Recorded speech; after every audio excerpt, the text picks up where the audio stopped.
Aku Irsa, mahasiswa angkatan 2017, salah satu universitas yang ada di Bandung. Asalku dari Banjarmasin. Dengan begitu, aku harus ngekos untuk tinggal di kota kembang ini.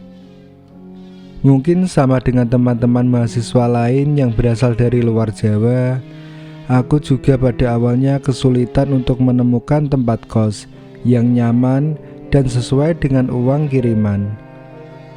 Sudah beberapa kali pindah sampai akhirnya betah tinggal di kos yang aku tinggali sampai saat ini. Nah, yang akan aku ceritakan kali ini adalah kisah yang aku alami ketika sempat tinggal di salah satu tempat kos. Ini adalah tempat kos kedua selama aku tinggal di Bandung. Pindah ke kos ini karena di kos pertama yang letaknya di belakang monumen gazebo ternyata nggak aman. Waktu itu aku dapat info dari salah satu teman kalau ada tempat kos yang nyaman, aman, dan harganya terjangkau. Ya sudah, aku langsung pergi melihatnya. Dan benar, ternyata tempat kos ini menurutku nyaman, nggak jauh pula dari jalan besar. Letaknya di daerah suci, nggak jauh dari Masjid Islamic Center. Letaknya persis di belakang gedung kampus terkemuka. Untuk teman-teman yang tinggal di Bandung, nggak akan susah untuk mengira-ngira di mana kiranya tempat kos ini. Nah, karena letaknya strategis dan harganya juga terjangkau, akhirnya aku memutuskan untuk pindah secepatnya. Singkat kata, akhirnya aku benar-benar pindah. Bangunan 2 lantai. Bagian depan ada parkiran yang cukup luas. Pagar besi jadi pengamannya. Pintu masuk utama berada di paling depan, agak seperti lorong panjang sebelum kita benar-benar bisa melihat barisan kamar kos di dalamnya. Setelah sudah berada di dalam, kita akan melihat kalau kos ini bentuknya memanjang. Kamar-kamar saling berhadapan dengan ada lorong di tengahnya. Kalau di lantai dasar, lorongnya lebih luas, bisa buat meletakkan meja atau barang-barang lainnya. Sementara di atas, lorongnya berbentuk teras. Dari teras depan kamar kita bisa melihat ke lantai bawah. Lantai bawah ada 12 kamar, lantai atas ada 14 kamar. Begitulah gambarannya. Aku dapat kamar di lantai atas. Letaknya nyaris di paling ujung, agak jauh dari tangga. Jadi kalau mau menuju tangga, harus berjalan melewati banyak kamar terlebih dahulu. Katanya kosan ini sudah berdiri sejak awal 90-an. Berarti umurnya sudah 30 tahunan. Beralasan sih, karena dari bentuk bangunannya juga sudah kelihatan berumur, walau belum klasik-klasik amat. Yang cukup khas, suasana di dalamnya cenderung gelap, karena nggak ada ruang terbuka. Jadi cahaya matahari yang masuk sangat sedikit, paling hanya bisa masuk dari lubang angin di beberapa sudut bangunan. Kos-kosan ini juga nggak ada induk semangnya, jadi isinya hanya para penghuni kos. Waktu aku pertama kali datang, katanya nggak semua kamar terisi. Ada banyak yang kosong, entah apa sebabnya. Saat itu barang bawaanku belum banyak, hanya beberapa lembar pakaian dan perlengkapan standar anak kos. Karena memang waktu itu aku belum lama tinggal di Bandung.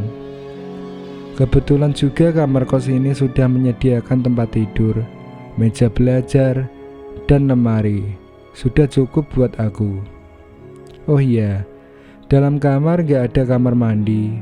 Kamar mandi adanya di luar, berbarengan penggunaannya dengan penghuni lain. Di lantai bawah 4, di lantai atas 3. Setelah ada penggambaran tadi, aku maklum kalau teman-teman pembaca mengambil kesimpulan, kok tempat kosnya kelihatan seram ya? Ya memang benar, memang ada kelihatan seram. Aku juga berpikir seperti itu ketika pertama kali masuk. Mungkin karena bangunannya bangunan tua, ditambah dengan suasana di dalamnya cenderung redup, jadinya terkesan seperti itu. Tapi ya sudahlah, aku nggak terlalu memikirkan hal-hal itu ketika akhirnya memutuskan untuk benar-benar tinggal di situ. Letaknya nggak jauh dari kampus, harganya juga terjangkau. Ada bapak-bapak tua yang lagi duduk di lorong dekat pintu. Itu yang punya kos ya? Randy, teman kampusku. Dia bertanya begitu ketika pada suatu hari sedang mampir ke tempat kosku. Bapak tua yang mana? Aku nggak lihat siapa-siapa, jawabku. Ada tadi, duduk di kursi dekat pintu. Masa kamu nggak lihat? Nggak ada. Kalau kursinya sih aku lihat. Lagian yang punya kos ini nggak tinggal di sini. Penghuni kos nggak ada yang bapak tua juga. Kamu salah lihat kali. Aku bilang begitu. Itu adalah satu percakapan yang waktu itu aku sama sekali nggak memikirkannya. Karena mungkin saja bapak tua itu adalah orang tua dari salah satu penghuni kos. Atau ada tetangga yang kebetulan sedang berkunjung. Banyak kemungkinan. Tapi perihal bapak tua ini beberapa hari kemudian muncul lagi. Kali ini dari mulut teman kampus yang lain, yaitu Dadi. Irsa, ada bapak-bapak duduk di tangga. Siapa dia? Begitu Dadi bilang kepadaku. Nggak ada ah, nggak lihat siapa-siapa tadi di tangga. Salah lihat kali.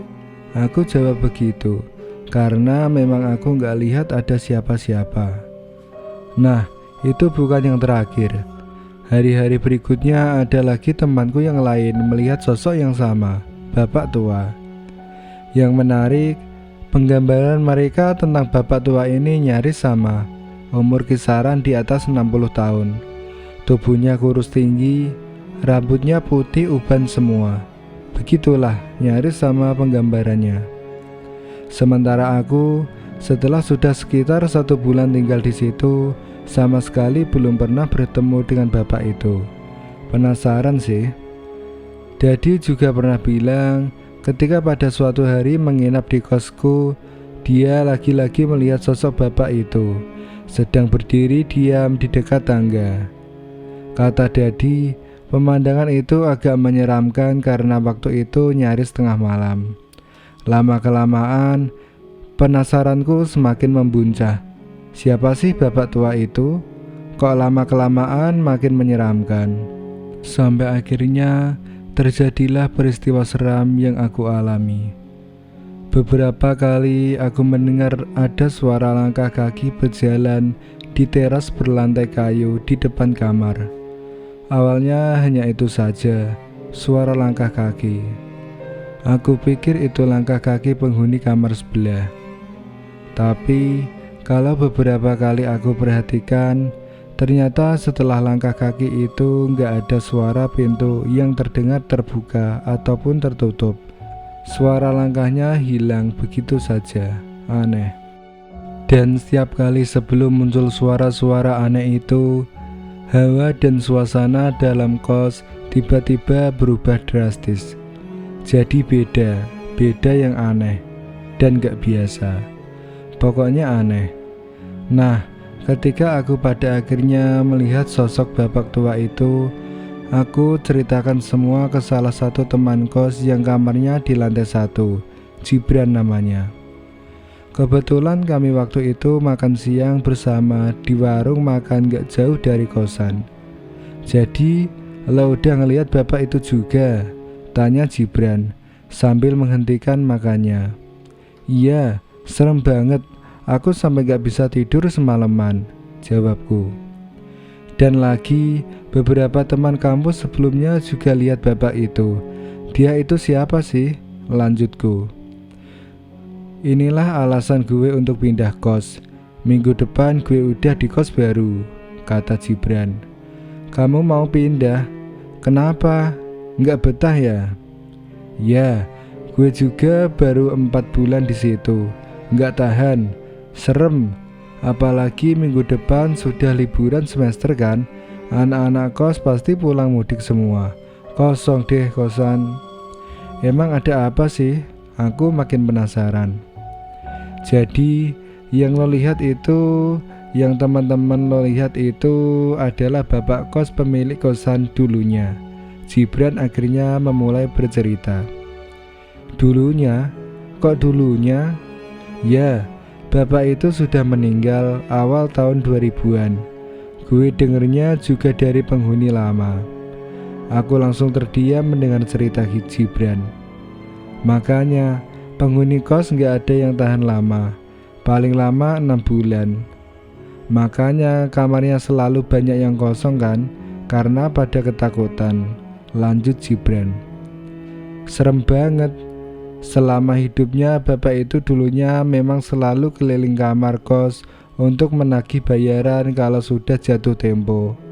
Pintu kamar akan diketuk satu persatu. Yang menyeramkan, setelah meninggal pun bapak itu kadang masih melakukan kebiasaannya, mengetuk pintu kamar. Serem banget kan? Makanya gue mau pindah, tutup Gibran. Ah, seram amat. Aku jadi merinding sendiri setelah mengetahui semuanya. Langsung terlintas niat untuk ikut Gibran pindah kos juga. 2 minggu kemudian, benar apa yang dibilang Gibran sebelumnya. Akhirnya kami memasuki masa liburan semester. Selayaknya anak kos, setiap ada libur panjang pasti akan mudik ke kampung halaman. Begitu juga dengan tempat kosku. Nyaris semua penghuninya mudik. Aku hitung hanya ada 3 orang yang gak mudik.